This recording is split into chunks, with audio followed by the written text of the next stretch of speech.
Históricamente se asociaba la palabra exiliado, es decir, aquel que debía dejar el sitio en el que había nacido, crecido y desarrollado para empezar su vida en otro lugar, con la política. El exiliado era aquel que había sido perseguido probablemente por algún autoritarismo, alguna dictadura, y tenía que empezar de vuelta en otro lugar. Hoy el exiliado, mayoritariamente en el planeta, es ambiental. Y este es un dato que te voy a revelar hacia el final del programa. ¿Cuántos exiliados por la naturaleza tenemos hoy? ¿Cuántas personas deben abandonar el sitio en el que viven? Porque, por ejemplo, el cambio climático los ha tornado completamente invivibles. O porque la sequía extrema los hace ir a buscar agua a otro sitio, o porque las guerras, producto de los recursos naturales, sencillamente los expulsan. El dato te lo voy a dar hacia el final del programa. Hablando de expulsar... ¡Ah! Vení, Federico, vení. Federico, ¿Qué pasó? estamos rodeados. ¿De quién? De petróleo, Federico, estamos rodeados. de petróleo? Sí, todo lo que usamos tiene petróleo, mirá. ¿De esto de petróleo? No me toque el casco. ¿Tiene petróleo? Todo tiene petróleo, ¿Cómo Federico. todo tiene Los petróleo? guantes de los médicos Sí. tienen petróleo. ¿Qué Guantes. El heladito para los nenes tiene petróleo. Tienen derivados de petróleo. Sí, tiene derivados de petróleo. Hablemos con propiedad. ¿Qué Muy más? bien. La remera esta, La remera. sintética, tiene derivado de petróleo. Muy bien. ¿Esto también? ¿La Las gomita? gomitas ¿Tiene una gomita? tienen derivados del petróleo. Qué bárbaro. Esto de los hospitales, la tela esta para los hospitales, Sí. la camilla, etcétera, tiene derivado de petróleo. O sea que vivimos rodeados de petróleo. El Vivimos- petróleo hacia nuestras vidas. Pero yo te quería contar, cuando uno habla de petróleo, habla de dos grandes vertientes del uso del petróleo.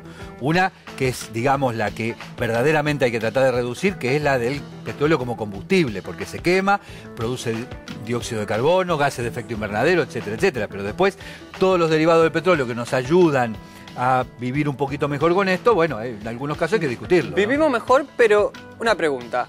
Esta remera que tiene derivado Y- de petróleo, y sí. ¿no hay remeras que no tienen derivado Sí, de por petróleo? supuesto. Pero Bueno, quizás algunos pero de los Vicky, otros productos no se puedan hacer tan bien sin petróleo. Bueno, El plástico, tantas cosas de plástico. Usted dice que es mejor usar vidrio, Federico. sí, también. Pero bueno, Cami, ¿qué tenés para contarnos del tema? Chao, Tommy, gracias. Tengo para agregarte algunos datos más sobre lo que estaban hablando justamente. A ver, De 150 litros de petróleo, 75 se usan para el combustible tradicional, para lo que ya conocemos. El restante se utiliza para, por ejemplo, los Doritos, ¿no? Esas galletitas, ese snack que se come muy seguido. El color viene de un derivado de petróleo. Las gomitas, ahí bien mostraban ustedes las gomitas, bueno, también. La materia prima de las gomitas viene del petróleo. Y por último, las papas fritas están hechas con aceite. Sí, todos conocemos las papas fritas, todos las comemos, así que... Ja. Bueno, están hechas con aceite hidrogenado de soja, que también viene del petróleo. Así que bueno, muchas más de las cosas que imaginamos tienen petróleo. Atención con eso. está claro que el petróleo es parte esencial de nuestras vidas y que, aún siendo un recurso no renovable y por lo tanto que se va a agotar en el tiempo, va a convivir con nosotros muchísimo tiempo más. Entonces, ¿cuál es la discusión respecto del petróleo? Por un lado reducir el uso del petróleo como combustible, porque claramente sus efectos provocan calentamiento global. Pero por otro lado, si estamos rodeados de petróleo y debemos convivir con él, debemos exigir que su extracción, su manipulación, su transporte y fundamentalmente su disposición final, si es que hay algún derrame o alguna contaminación, sean absolutamente correctas y dentro de la ley. Fuimos a visitar uno de los yacimientos donde se maneja la mayor parte del petróleo que se produce en la Argentina, en Comodoro Rivadavia, a ver cómo lidian con este producto que verdaderamente está en nuestras vidas.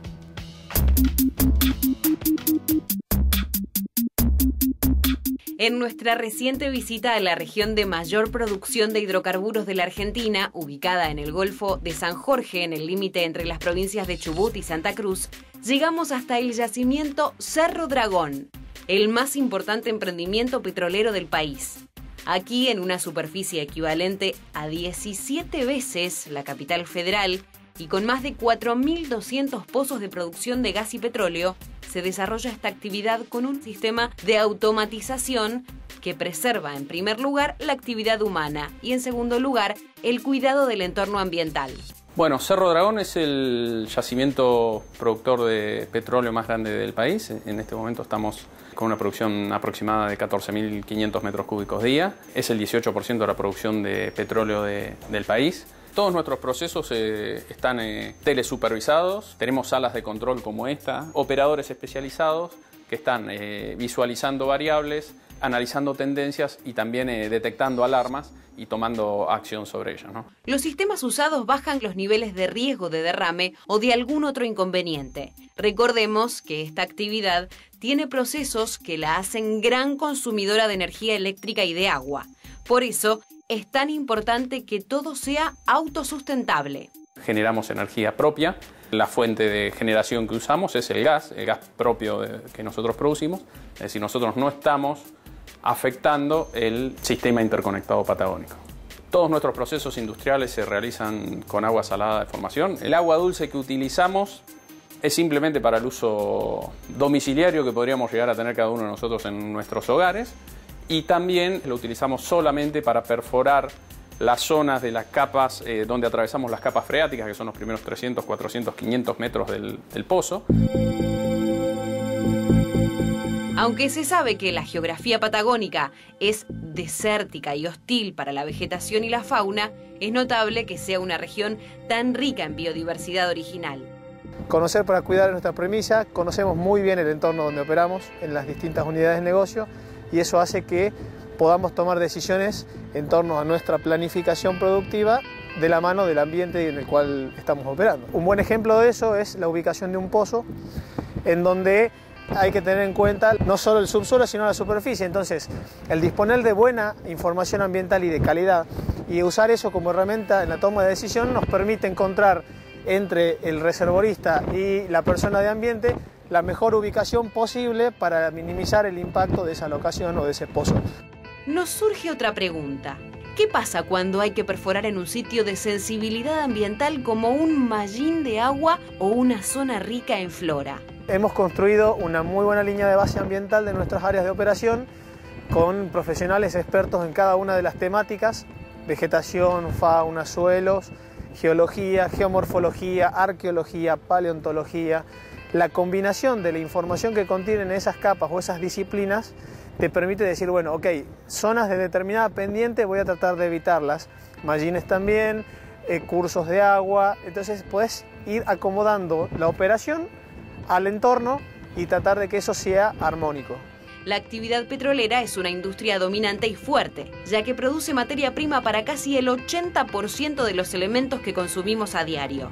En tiempos en los que se comienza a evaluar cómo se puede desarrollar una actividad en forma sustentable, saber cómo cuidan los recursos naturales, cómo preservan el hábitat en el que trabajan y conocer la inversión que realizan en prevención de accidentes sirve para que otros emprendimientos también lo hagan. Es momento de mostrar las diferencias para que la licencia social y la ética empresarial también sean un factor diferencial en esta actividad.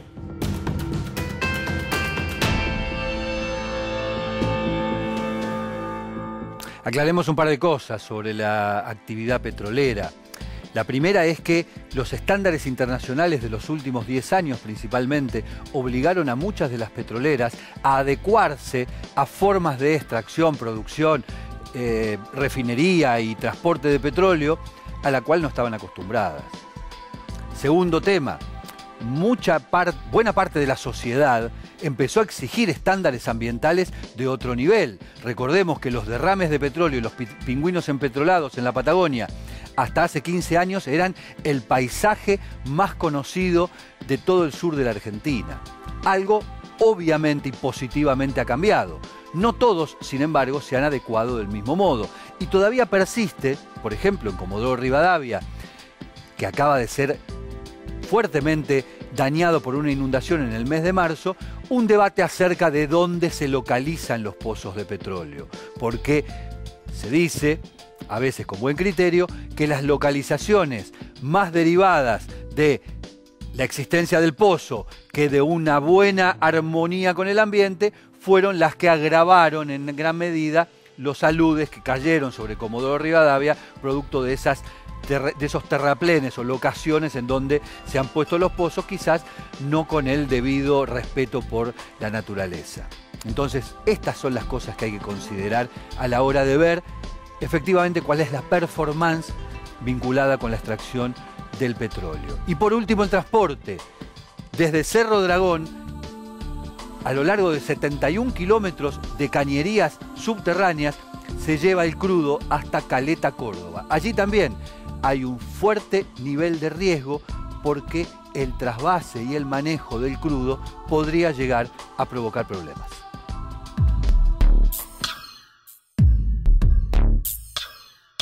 En nuestro programa hemos hablado mucho sobre diferentes desastres ambientales en el mundo que tuvieron como protagonistas a los derrames de petróleo. En nuestro país, la actividad petrolera en la costa patagónica tiene un particular proceso. El petróleo extraído en estos campos atraviesa más de 70 kilómetros por debajo de Comodoro Rivadavia, a través de oleoductos, y llega hasta aquí, a esta zona llamada Caleta, Córdoba. Un pequeño pueblo pesquero en los que se sitúan estos tanques gigantes desde donde se despachará al mundo por la vía marítima. Es la última etapa en la producción de hidrocarburos. Esta empresa recibe el hidrocarburo producido en la cuenca del Golfo San Jorge, lo almacena y provee el servicio de embarque a los buques tanques, y es aproximadamente 50 millones de litros por día. Eso es entre el 45 y el 50% del hidrocarburo que se produce en el país. Este proceso es muy interesante y curioso, ya que aquí no hay un puerto, sino una muy tecnológica y extraña boya de despacho que se lleva el petróleo 3 kilómetros mar adentro para cargarlo allí a los buques tanques. Debido a las condiciones geográficas, a las mareas y a la profundidad del litoral marino, el barco amarra a 3.500 metros de la costa a una monoboya, que es una estructura que está flotando en el agua, pero anclada al fondo marino. El proceso comienza aquí, en esta playa de tanques que acumulan el petróleo que llega hora tras hora durante los 365 días del año. En esta planta de despacho se realizan los controles y el análisis que registran las calidades del hidrocarburo. Y luego se prepara todo para que haya un procedimiento estricto que garantiza la seguridad en el traspaso del petróleo a los buques. Esos análisis de riesgo determinan medidas de seguridad que a través de inversiones se concretan. Por ejemplo, el sistema de carga tiene 7 salvaguardas para garantizar la seguridad en la operación, que constan de dispositivos para detectar alta presión, dispositivos para detectar pérdidas, mangueras submarinas de doble carcasa, con un dispositivo que avisa si hay un pasaje de hidrocarburo de la manguera interior a la manguera exterior. Esta es la boya dentro del mar. Aquí el buque es amarrado por los especialistas. A partir de allí comienza el traspaso del petróleo a través de un conducto. El proceso de completar un buque tomará todo un día, todo con la precisión de un reloj, controlado de manera manual y automática. Tanto la boya como el buque remolcador tienen equipos de respuesta a emergencia, equipos de contención de hidrocarburos, hay equipos de detección de hidrocarburos con radar, hay equipos de detección de hidrocarburos de visión nocturna. En toda la operación se ve mucho control y profesionalismo. También la presencia de fauna marina indica que en el lugar no hay alteraciones ambientales. No hay una sola mancha, se puede ver, la boya la utilizan los lobos como lugar de descanso, como relax. De más está decir que esta actividad requiere de constantes inversiones en tecnología de prevención con el único fin de evitar derrames y, por ende, un desastre ambiental.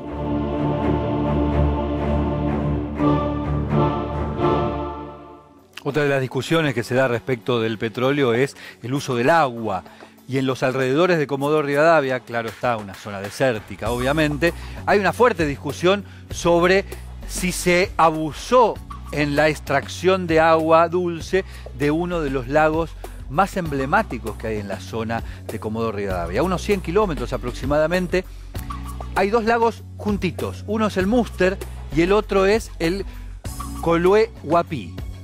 El lago Colué Guapí se ha secado a lo largo del tiempo. Ahí están ustedes viendo la pantalla con esta herramienta maravillosa que es el Google Earth, con su transcurrir a lo largo del tiempo. Y lo que ven a la izquierda, la mancha de la izquierda, es el lago Múster, de donde se abastece a través de un acueducto prácticamente todo el agua de la zona de Comodoro Rivadavia y zona de influencia.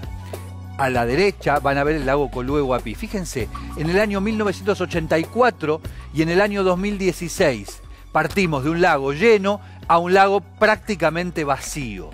La discusión alrededor de esto fue si las petroleras habían intervenido.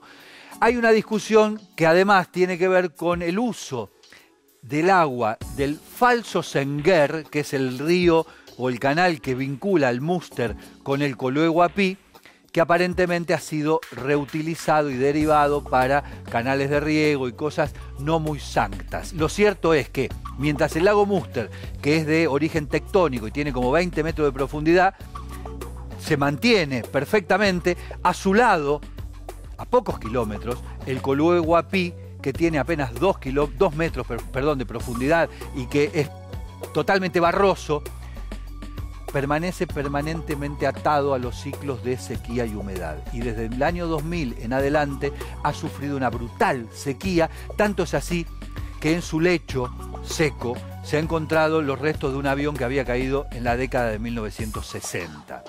Este es, lo que acaban ustedes de ver, el recorrido del lago Colué Guapí a lo largo de los últimos 30 años. Y después de la pausa,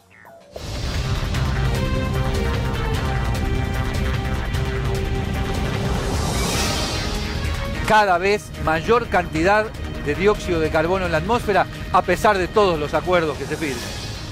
En instantes.